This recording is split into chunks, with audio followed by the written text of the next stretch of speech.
There have been more changes in terms of innovation in the past 35 years than the previous 5,000 years. I got news for you. That's just the beginning. The new future is coming. What I'm going to do is take out a little bit further in my time machine and give you a sense of what's up.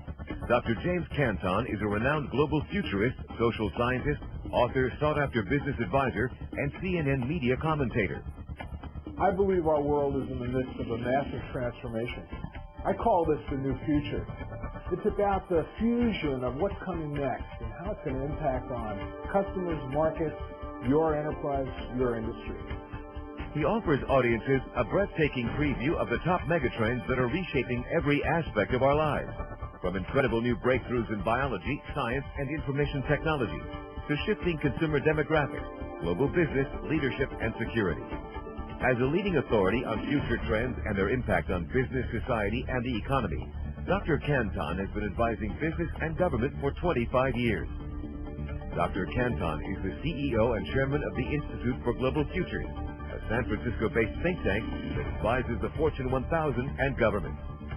His client list reads like a who's who of the leading companies in the world.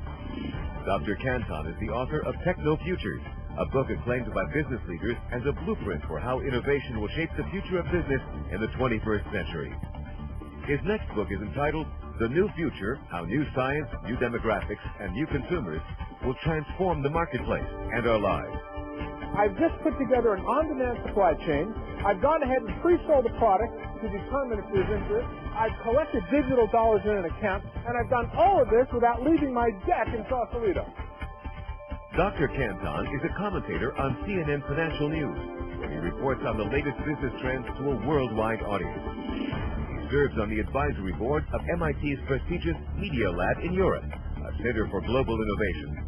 He is also an advisor to the White House Office of Science and Technology and the National Science Foundation. Dr. Canton has spoken to thousands of organizations worldwide on 5 continents. Successful Meetings magazine named him one of the top presenters in the nation. A frequent guest in the media, articles about Dr. Canton have appeared in the Wall Street Journal, the New York Times, U.S. News and World Report, Fortune magazine, CEO, CIO, and CFO magazine. He has also appeared on CNN, Fox, and PBS. Dr. Canton's keynotes prepare audiences today to meet the challenges of the new future. Let me suggest to you, first of all, that this is an extreme future we're heading towards. And it's an extreme future that's attempting to understand a real-time consumer. A consumer whose expectations about the immediacy of satisfaction, an immediacy of entitlement, an immediacy of data, information, services, and convenience is just beginning. And the consumers today, I call them the real-time consumers, they're the ones that really don't care whether you get it or not. They don't really care if your IT budget is going to support wireless platforms integrated with banking platforms, integrated with telecom platforms. They don't really know or care or make the difference between HTTP and TOP, and they don't care. What do they care about? They care about being enabled and empowered.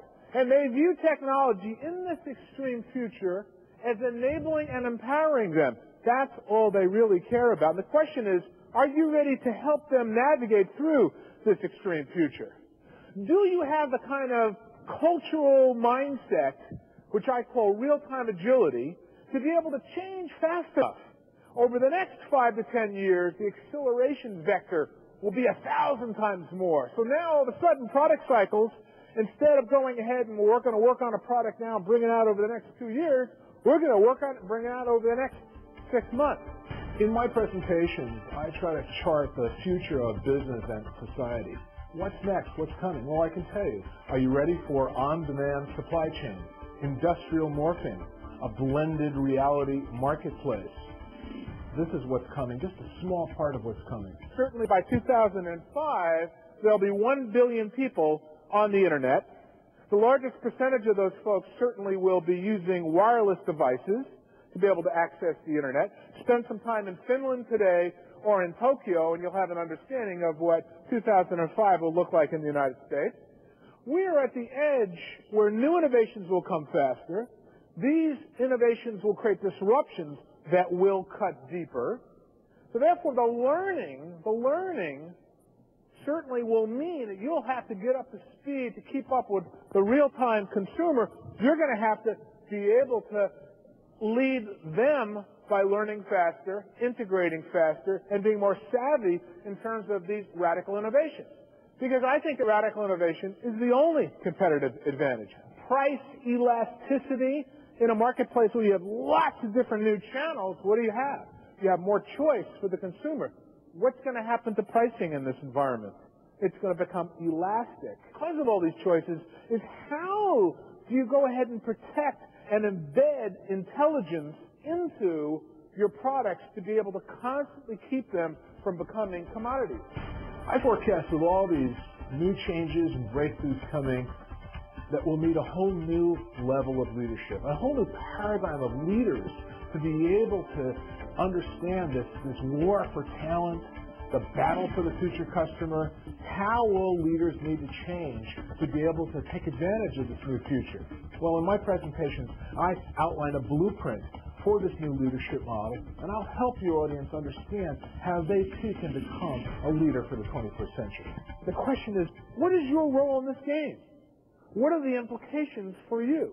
Are you ready to step up to think about the implications in terms of not just branding or, customer retention or loyalty, but along the lines of predictive analysis, growing market share? What's your role as a leader in being ready for these changes that will ultimately change the way every market, every business, every enterprise touches consumers and how consumers touch you?